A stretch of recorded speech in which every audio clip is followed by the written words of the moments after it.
হরে কৃষ্ণ বন্ধুরা, তো কেমন আছেন? তো আমি যাচ্ছি এখন নাম হচ্ছে। তো এটা তো দামোদর মাস, কিভাবে দীপদান হয়, এটা মাসে তো দীপদান স্পেশাল।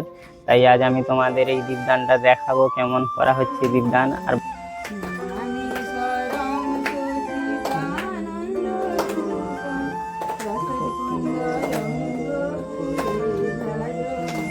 তো বন্ধুরা, তো এই যে দীপদানটা আপনারা দেখলেন, এই দীপদানটা হচ্ছে এই কার্তিক মাসে লক্ষ্মী পূর্ণিমা থেকে রাস পূর্ণিমা পর্যন্ত করা হচ্ছে। তো আপনারা সকলে বাড়িতে বাড়িতে সকলে মিলে দীপদান করুন। তো এভাবে দীপদান করবেন।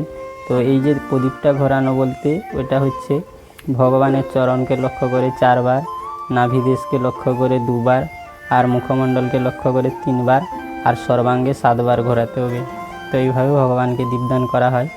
তো আপনারা সকলে দীপদান করুন, এতে আপনাদের মঙ্গল হবে, আপনার গৃহের সকলের মঙ্গল হবে, আর আপনারা ভগবানের অশেষ কৃপা পাবেন। এই কৃষ্ণ।